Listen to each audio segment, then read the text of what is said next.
Tamil astro life நேயர்கள் அனைவருக்கும் astro பூர்ணாவின் அன்பான வணக்கங்கள். இன்னைக்கு நம்ம குரு வக்ரகதி அடையும் போது எல்லா ராசி அன்பர்களுக்கும் ஏற்படக்கூடிய மாற்றங்கள், விளைவுகள், அடுத்து அந்த ராசி அன்பர்களுக்கு ஒவ்வொருத்தருக்கும் கிடைக்கக்கூடிய பலன்கள், இதை பத்தி தான் நம்ம இன்னைக்கு எல்லா பதிவுலையும் பார்க்க போறோம். இந்த குரு பகவான் வருகின்ற அக்டோபர் மாதம் 9ஆம் தேதி காலை 11:46 மிருகஷீரிடம் 2ஆம் பாதத்தில் வக்ரகதி அடைகிறார்.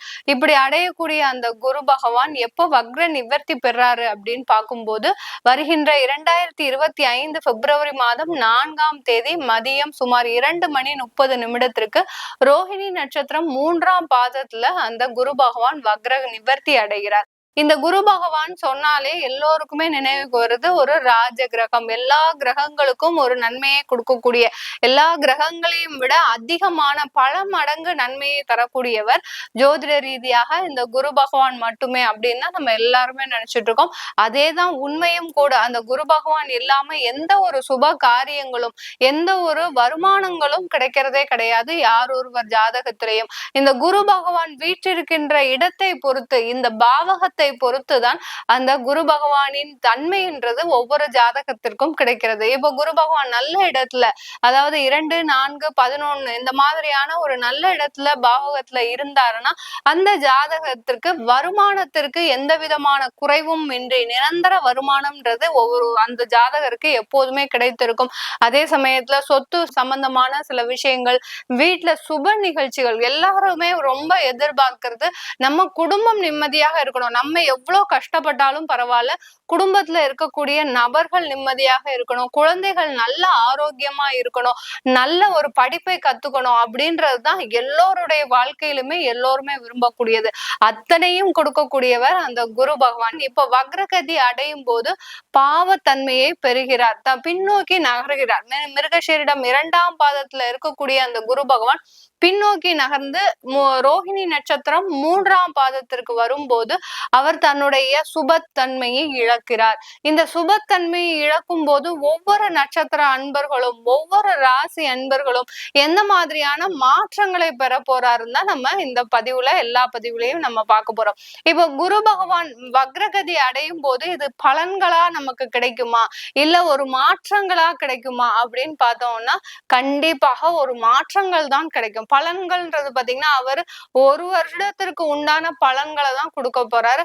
ஆனால் இந்த 4 மாதம், இது எத்தனை மாதங்கள் இந்த வக்ரகதி அடைகிறார் அப்படின்னு பார்க்கும்போது 4 மாதங்கள் வக்ரகதி அடைகிறார். இந்த வக்ரகதியில இருக்கும் போது அந்த குரு பகவான் சில மாற்றங்களை ஒவ்வொரு ராசி அன்பர்களுக்கும் ஒவ்வொரு நட்சத்திர அன்பர்களுக்கும் கொடுக்க போறாருன்னு தான் சொல்லணும். அந்த மாற்றங்கள் எல்லாம் எந்த மாதிரி நம்ம அடாப்ட் பண்ணணும், அதே சமயத்துல அந்த மாற்றங்கள்னால நமக்கு என்னென்ன நன்மைகள் அல்லது என்னென்ன கெடுபலன்கள் கிடைக்க போகுதா அப்படின்றதுதான் நம்ம ஒவ்வொரு பதிவுலையும் பார்க்க போறோம். இந்த பதிவை உங்களுக்கு ரொம்ப பிடிச்சிருந்ததுன்னா உங்களுடைய ஃப்ரெண்ட்ஸ் ரிலேட்டிவ்ஸ்க்கு ஷேர் பண்ணுங்க. ஏன்னா அவங்களும் அதே ராசி அன்பர்களா இருந்தாங்கன்னா அவங்களுக்கு தெரியாத விஷயங்கள், சில ஜோதிட ரீதியாக சில பேர் பாத்தீங்கன்னா கடன் நிறைய இருந்துகிட்டே இருந்திருக்கும். அந்த கடனில் இருந்து நிவர்த்தி அடைய முடியாமல் நம்ம என்ன செய்யறதுனே தெரியாம அப்படி நிலகுலைஞ்சு போய் இருந்திருப்பாங்க. அவங்களுக்கெல்லாம் உங்களுடைய பதிவு ஒரு ஷேர் பண்ணும்போது அவங்களுக்கு அது யூஸ்ஃபுல்லா இருக்கும். இந்த சேனல்ல முதல் முறையா பாக்குறீங்கன்னா சப்ஸ்கிரைப் பண்ணிக்கோங்க. பெல் பட்டன்ல ஆல் ஆப்ஷன் சூஸ் பண்ணீங்கன்னா உங்களுக்கு என்னுடைய அடுத்தடுத்த பதிவுகள் நோட்டிபிகேஷனா வரும். சிம்ம ராசி அன்பர்களுக்கு குரு பகவான் 10ஆம் இடத்துல, ராசிக்கு 10ஆம் இடத்துல குரு வக்ரகதி அடைகிறார். 10ஆம் இடத்துல மே மாதத்துல குரு பகவான் பயிற்சி வந்தாரு. அதே இடத்துலதான் வக்ரகதி அடைகிறாரு. இந்த சிம்ம ராசி அன்பர்களுக்கு மிகப்பெரிய ஒரு பேரதிர்ஷ்டங்களை கொடுக்கக்கூடிய ஒரு நேரமாக தான் அடுத்த ஒரு 4 மாதங்கள் அக்டோபர்ல இருந்து பிப்ரவரி வரைக்கும் மிக சிறந்த ஒரு மாற்றங்களை கொடுக்கக்கூடிய ஒரு மாதங்களாக தான் இருக்க போகுது. சிம்ம ராசி அன்பர்களுக்கு இந்த குரு பகவான் ஆகப்பட்டவர் பூர்வ புண்ணிய ஸ்தானாதிபதி. அதாவது பூர்வ புண்ணிய ஸ்தானம் அப்படின்னு என்ன சொன்னாலே அதாவது பாத்தீங்கன்னா உங்களுக்கு கிடைக்கக்கூடிய பாக்கியங்கள், உங்களுக்கு கிடைக்க வேண்டிய நன்மைகளை அள்ளி தருபவர் அந்த குரு பகவான். அப்படி இருக்கக்கூடிய அந்த குரு பகவான் உங்களுக்கு இன்னொரு ஸ்தானத்துக்கு உடையவர் யாரு அப்படின்னு பார்த்தோம்னா உங்களுடைய அஷ்டமாதிபதி. எங்க ஒரு நன்மையை கொடுக்கிறாரோ அங்கதான் சில பிரச்சனைகளையும் கொடுக்கக்கூடியவர் அதே குரு பகவான். இப்படி இருக்கக்கூடிய அந்த குரு பகவான் 10ஆம் இடத்திற்கு பயிற்சி ஆனதுல இருந்து சிம்ம ராசி என்பர்களுடைய மனநிலை எப்படி இருக்கு, ஏன்னா ராசிக்கு சொல்லும் போது அவர்களுடைய மனநிலைன்றது எப்படி இருக்கும், அதுதான் அந்த ராசிக்கு உண்டான உண்டான ஒரு பலன்கள். உங்களுடைய லக்னம் தான் உங்களுடைய வாழ்க்கையை தீர்வு செய்யக்கூடிய ஒரு பலன்களாக இருக்கும். அது லக்னத்தை விட உங்களுடைய தசா புத்தி தான் அக்யூரேட்டான, அதாவது துல்லியமான பலன்களை கொடுக்கக்கூடிய ஒரு நேரமாக இருக்கும். இப்போ இந்த சிம்ம ராசி என்பவர்களுக்கு மே மாதத்துல இருந்து அவர்களுடைய மனநிலை எப்படி இருக்கும் பாத்தீங்கன்னா, தொழில்ல ஒரு மாற்றங்களை நம்ம செய்யணும்.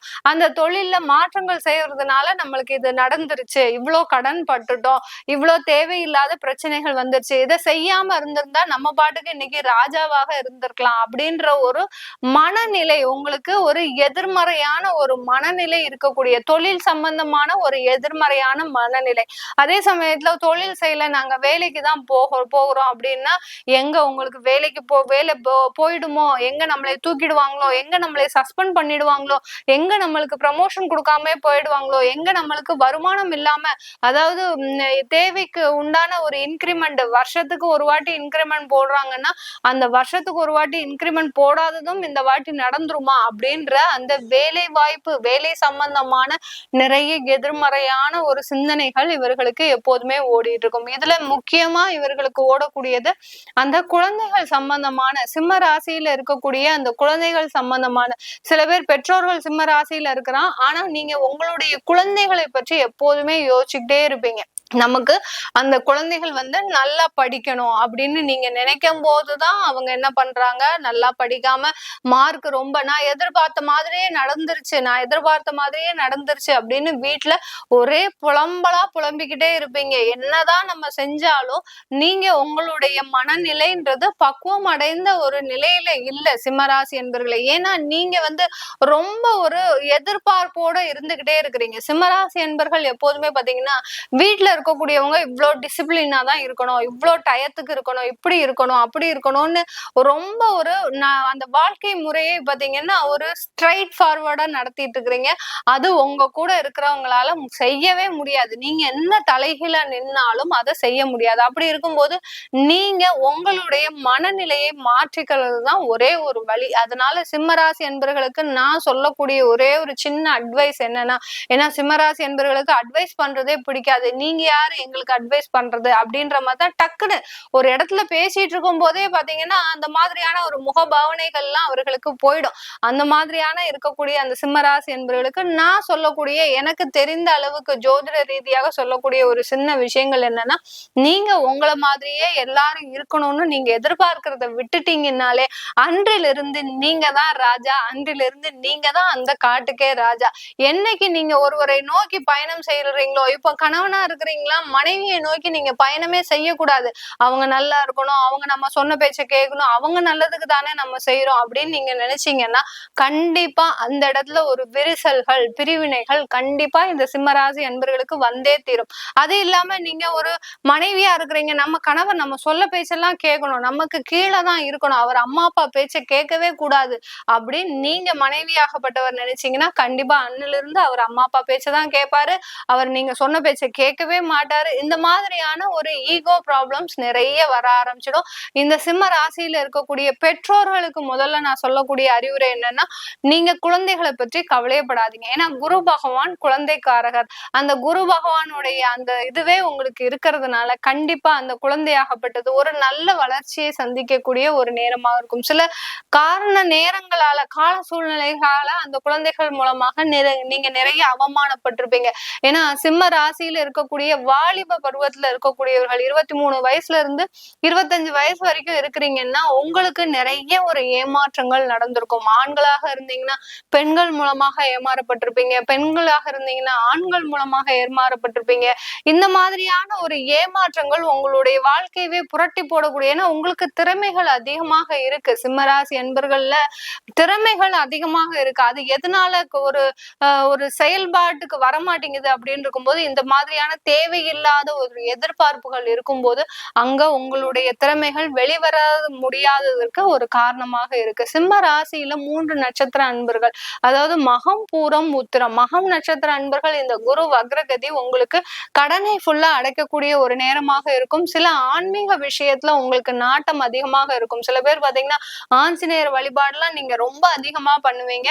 அந்த ஆஞ்சநேயர் வழிபாடு இந்த குரு வக்ரகதி அடையும் போது உங்களுக்கு அது அப்படியே உங்களுக்கு என்ன சொல்றது, உங்களுக்கு அப்படியே தெய்வ சொரூபமா உங்க கூடயே இருந்து காப்பாத்தக்கூடிய ஒரு நேரமாக தான் இருக்கும். அடுத்து உத்திர நட்சத்திர அன்பர்களுக்கு இந்த காலகட்டத்துல உங்களுக்கு மிகப்பெரிய ஒரு சொத்துக்கள் மூலமாக ஆதாயங்கள் காத்துட்டு இருக்குன்னு தான் சொல்லணும். ஆனா அந்த சொத்துக்கள்ல நிறைய வில்லங்க பிரச்சனைகள் இருக்கு. அதை நீங்க உங்களுடைய ஜோதிட ரீதியாக ஜாதக ரீதியாக ஆய்வு செய்துட்டீங்கன்னா இந்த குரு வக்ரகதி உங்களுக்கு அது விதமான ஒரு ஒத்துழைப்பு எப்படி இருக்குன்றத நீங்க தெரிஞ்சுக்க முடியும். ஆனால் ஜென்ரலாவே சொத்துக்கள் மூலமாக இந்த உத்திர நட்சத்திர அன்பர்களுக்கு மிகப்பெரிய ஆதாயங்கள் இருக்கு. ஏன்னா சில பேர் விற்க முடியாத ஒரு சொத்துக்கள்லாம் வச்சிட்டு இருக்கிறீங்க, அதெல்லாம் விற்கக்கூடிய ஒரு நேரம். அது வித்துட்டீங்கன்னா உங்களுடைய கடனுடைய அளவு 75% அப்படியே உங்களுக்கு நிவர்த்தி ஆகக்கூடிய ஒரு நேரமாக இருக்கும். பூரம் நட்சத்திர அன்பர்கள் இந்த காலகட்டத்துல உங்களுடைய சக ஊழியர்கிட்டையும் அடுத்து பாத்தீங்கன்னா சக நண்பர்கள் கிட்டையும் உறவினர்கள் கிட்டையும் ரொம்ப ஜாக்கிரதையா பழகணும். ஏன்னா நிறைய அவமானங்களை கொடுக்கக்கூடிய ஒரு நேரமாக இருந்தாலும் சில தேவையில்லாத துயர செய்திகளையும் கொடுக்கறதுக்கு ஒரு சாதகமாக இருக்கு. ஏற்கனவே நீங்க இதெல்லாம் அனுபவிச்சிருக்கீங்க அப்படின்னா பூர நட்சத்திர அன்பர்கள் இதுல இருந்து வெளியில வரக்கூடிய ஒரு நேரமாகவும் இருக்கும். ரொம்ப பெரிய அளவுல உங்களுக்கு மனநிலை பாதிக்கப்பட்ட நிலைமையில இருப்பீங்க பூர நட்சத்திர அன்பர்கள். இந்த குரு வக்ரகதி இந்த அளவுக்கு எந்த அளவுக்கு எச்சரிக்கையோட இருக்கிறீங்களோ அந்த அளவுக்கு உங்களுக்கு ஒரு நல்ல மாற்றத்தை கொடுக்கக்கூடிய ஒரு நேரமாக இருக்கும். சிம்ம ராசியில இருக்கக்கூடிய பெண்கள்னு நம்ம சொல்லும் போது இந்த காலகட்டம் உங்களுக்கு உங்களுடைய சுயநலமாக சிந்திக்கின்ற ஒரு நிகழ்வுகள் நடக்கும். அதாவது இதனால் வரைக்கும் ஒரு பொதுநலமா தான் இருப்பீங்க. மாமியார் குலைக்கணும், மாமனார் குலைக்கணும், அடுத்து பாத்தீங்கன்னா உங்களுடைய கணவர் மூலமாக தம்பிக்கு நல்ல ஹெல்ப் பண்ணணும், அடுத்து பாத்தீங்கன்னா உங்களுடைய சகோதர சகோதரிகளுக்கு ஹெல்ப் பண்ணணும். இந்த மாதிரி மற்றவர்களுக்காகவே உழைத்து இருந்து உங்க கையில இருக்கிற காசெல்லாம் யாரு வாங்கியிருக்காங்க கொஞ்சம் திரும்பி பாருங்க. உங்களுடைய உறவினர்கள் மாத்திரம்தான் வாங்கியிருப்பாங்க. இன்னைக்கு நேரத்துக்கு நீங்க எதுவுமே இல்லாத மாதிரி தான் இருக்கிறீங்க. ஆனா வெளியில எல்லாருமே அவங்க உங்களை ஒரு ஏளனமாக பேசக்கூடிய ஒரு உறவினர்களாக தான் இருப்பாங்க. சிம்ம ராசி பெண்களுக்கு இவர்களுக்கு எல்லோருக்குமே நீங்க சுயநலமாக வாழ்கின்ற ஒரு வாழ்க்கை, உங்களுக்கு உண்டான ஒரு வாழ்க்கை வரக்கூடிய ஒரு நேரமாக இருக்க போகுது. இது எல்லாமே நம்ம கோச்சார நிலவரப்படி பலன்கள் சொல்லியிருக்கிறோம். உங்களுடைய சுய ஜாதக பலன்களை தெரிஞ்சுக்கணும், அடுத்து உங்களுக்கு ஜாதகம் எழுதணும், உங்களுடைய குழந்தைகளுக்கு ஜோதிட ரீதியாக நியூமராலஜி படி பெயர் வைக்கணும் அப்படின்னு நினைக்கிறவங்க கீழே இருக்கிற நம்பருக்கு வாட்ஸ்அப்ல அப்பாயின்மெண்ட் வாங்கிக்கிட்டு நீங்க என்கிட்ட கன்சல்ட் பண்ணிக்கலாம். உங்களிடமிருந்து விடைபெறுவது உங்கள் ஆஸ்ட்ரோ பூர்ணா. நன்றி, வணக்கம்.